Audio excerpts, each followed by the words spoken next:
done. I've been doing a few videos each week, as you know. You're a sponsor of the show, but you're in cars for years. You've got a few cars here, but not only have you got cars for us to have a look at today, but you've got an entire shop of parts and builds and everything. So we can have a bit of a look at the shop today. Yeah, certainly come in, guys, and we'll have a walk around and talk about what's in the shop front itself initially. Yeah, perfect. Let's go and have a look. All right, thanks. Sounds good.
We're inside now.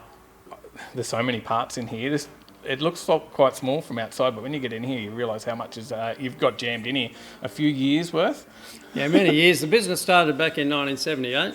I'm the second owner, and I guess since we've been on board, we've increased the parts dramatically. We've now got into partnerships with a lot of the high-end manufacturers. If we look at this awesome product behind you here, this is from Joe Blow. He's a well-known local manufacturer. He makes really nice products. If you come for a wander over here, Dave, he's got one of his injection hats up the top. Let's have a look through. Let's go for a walk down the aisle, start with.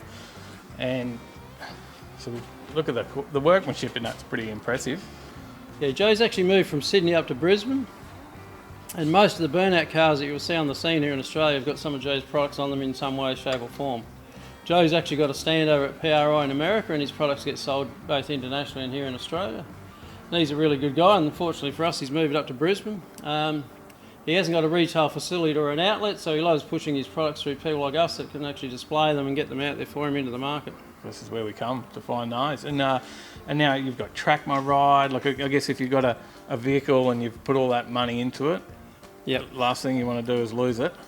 Yeah, that's a good story. The guys that start off Australian Street Car magazine went into that as a bit of a sideline, and now that's their main business. So it's a great product, and pretty much every car that we build out the back here features one of those fitted to it. Yeah, right. Schumacher, I know you're a big supporter of a lot of Schumacher products as well. Yeah, Chris, the local Schumacher guy here in Australia, has done an awesome job introducing that product to the Australian market. He's got a big territory to cover. He looks after the whole of Southeast Asia, which is a big area. Of course, now with COVID, he's in lockdown and he's not travelling as much as he used to. Fortunately for us, he lives pretty local to us. He's only down the northern end of the Gold Coast, and we see him fairly regularly. He's a good guy. He's got a couple of cool cars himself. He's got a nice early F truck and a Galaxy. I think we're going to pop out and actually check out his cars one of these days. You should do. He's a bit of a Ford guy, so you know they've got good products and they've been selling well for us. And of course, he's been sponsoring our TV show. Yeah, perfect. Now, if we walk down through another one, which I think we could probably do a whole episode on in a future, but is the IFS. There's a lot of work going on there, so maybe we can sneak peek it, but we'll let you know more about that later. Yeah, great idea. Yep. So just briefly, we've got an LHLX Tirana IFS here and an early 50 Chevy sedan. So that's just part of our range. And like you say, in a later date, we'll show you the whole room all singing, all dancing, where it gets made. It's amazing how much actually goes into the build. I guess as we walk through here, we've got some products from Edelbrock, who's a well-known brand. We've got some of the stuff from Holly. We've got Yukon Gear, Motive Performance. We've got a really cool chassis here, which is for a 68 Charger. And those cars, as people would know, are usually typically a monoframe, so there's been a lot of work into that one. Wow. Now you build all the chassis in-house and stuff as well. Yeah, that one there has been CAD designed out the back, and it's completely built in-house, so it's a state-of-the-art work, that one. Now, this is a build from within the family. Yeah, this is Todd's toy. Todd runs the workshop for us. Funny story, he said to his old man, being me, on a Friday, I've got an engine knocked out, I'll pull my Falcon apart on the weekend and have a look at it. I came in Monday morning, there's no floor in it and the car's in a million pieces, and I said, what are you doing? He said, well, it needs a chassis as well. He's got it parked up at the moment because, like all these high-end builds, he's saving up for a couple of pair of turbos. Yeah. and he's decided now to go all out and make it pretty cool rather than just a budget build as it was initially, because the thing's got a bit out of control with the chassis works.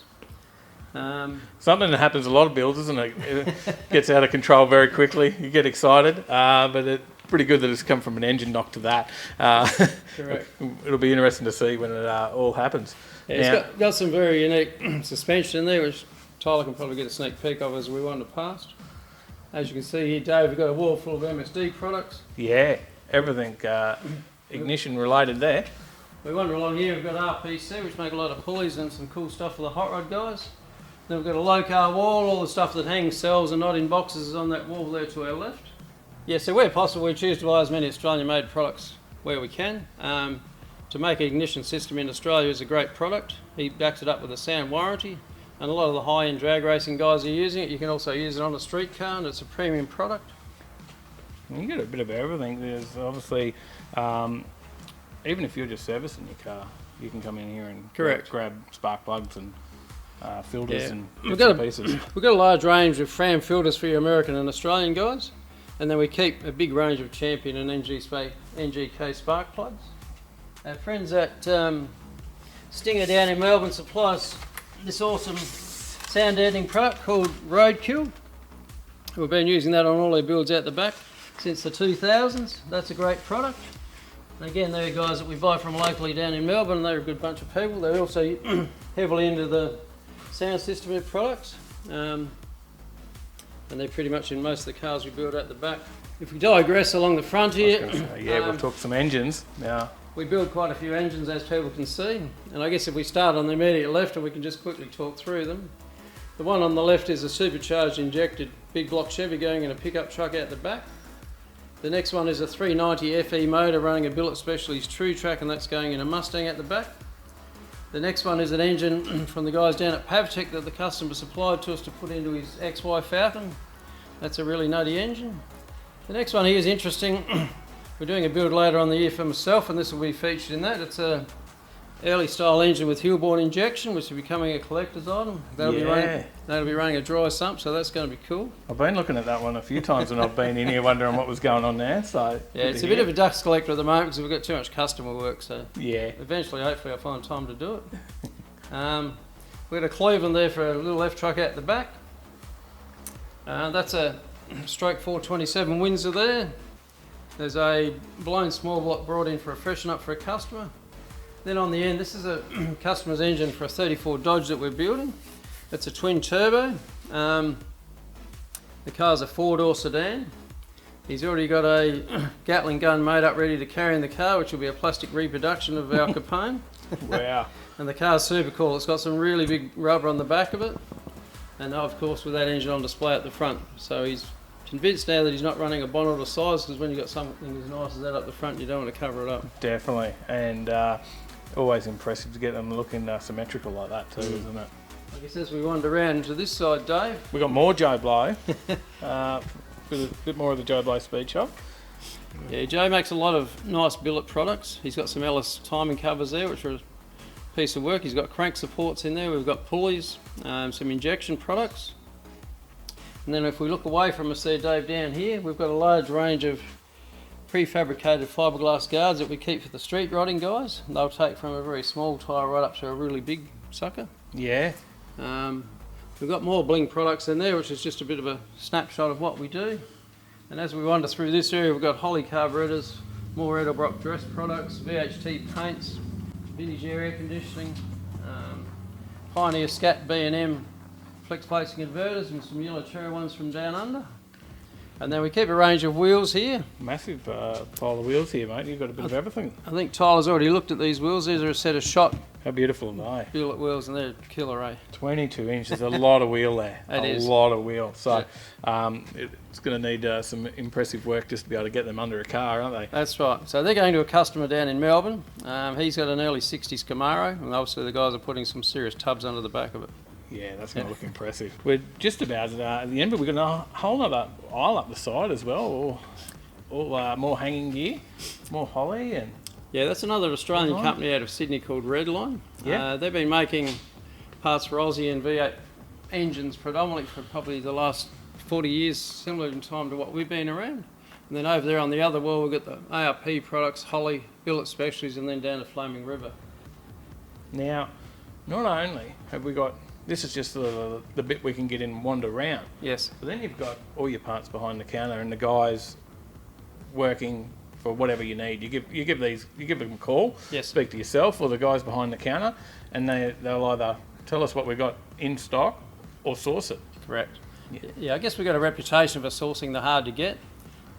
What we do in this business, which is unlike our other suppliers probably down south, is that if someone wants something that's unusual, I've found it in America or somewhere, we can all actually go out the trouble and try and find it and source it and bring it in. We have daily air shipments arriving and monthly sea freight direct out of the US. Yeah, and you've been bringing container loads of stuff in from the States for years now, haven't you? Correct. Yeah. So, and then not only here, but out the back, you've got even more parts, right? That's right. Bins and bins of parts and stuff. There's Yeah. racks of parts, and Yeah. in them, then we've got the build shops. We've got engine rooms. Obviously, where all these engines are getting built. We've got the paint shop, the spray booth. You've got so much going on out there, mate.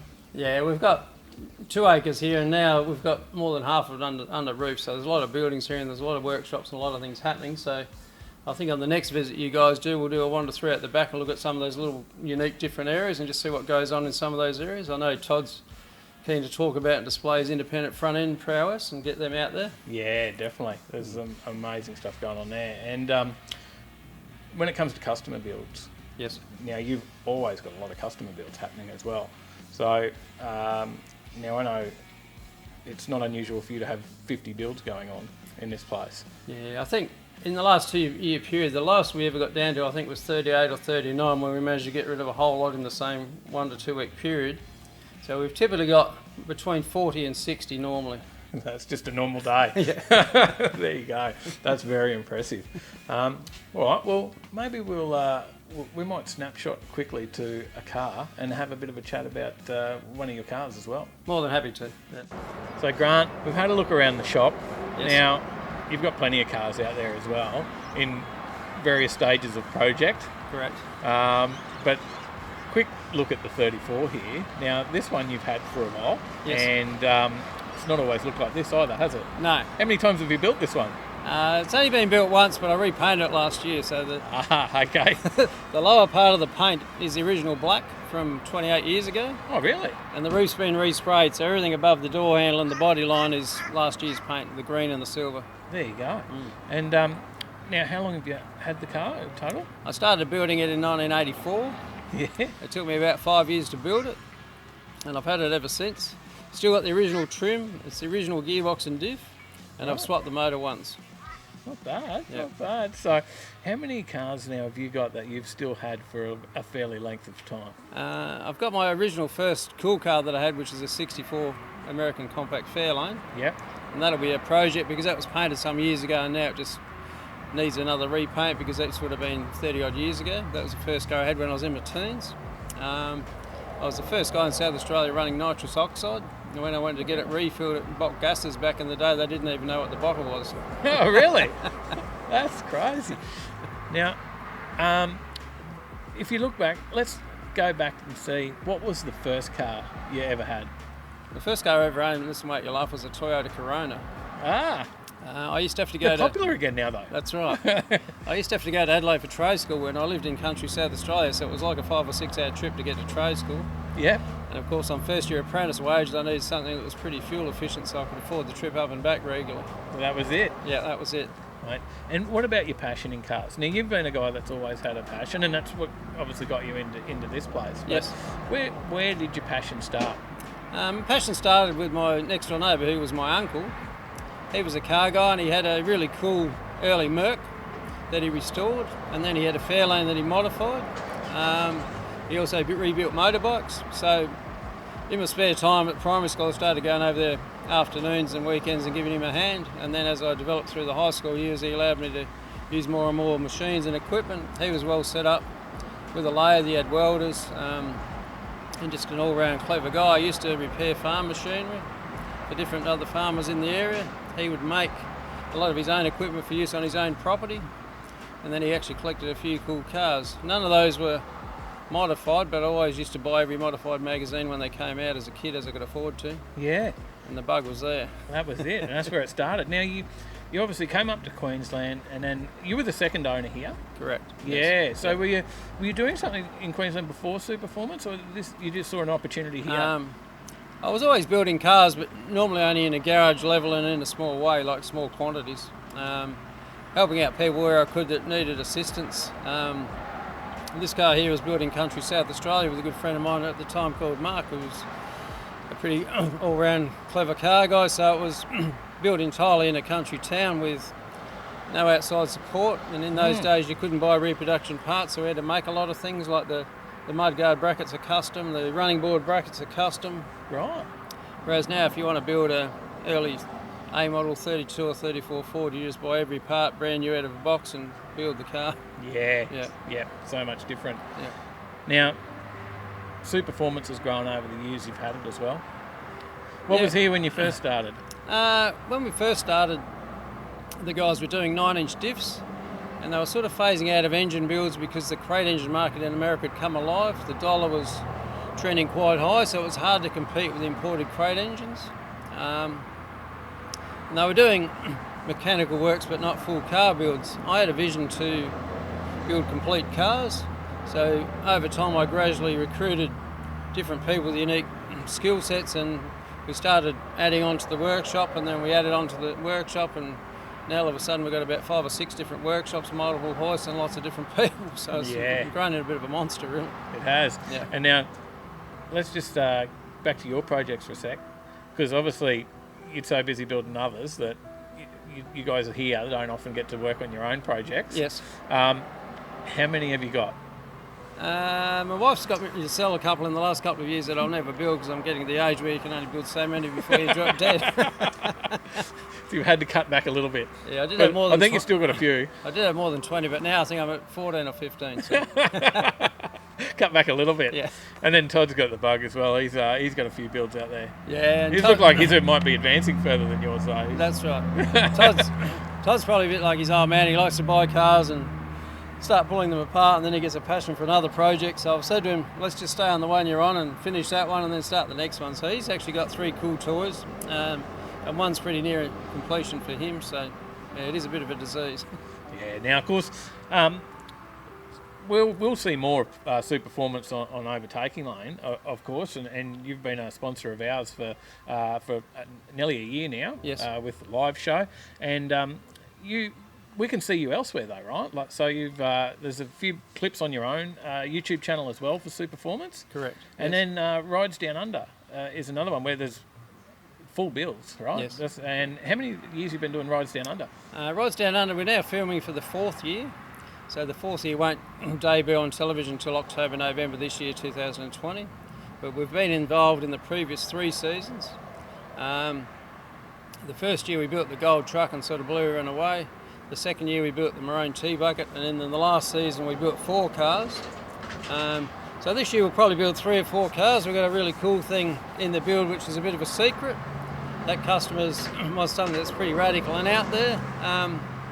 I guess the issue we've got now is because the shop's so big is that at any one time we could probably be filtering 10 or 15 cars. So which one do you choose? It's always a bit of a juggling act. It is, Yeah. it is. But no, that's a great spot, and people can find that on Channel 7, 8 usually, isn't it? Correct, yeah. And they replay old seasons and stuff as well through there. So Yes.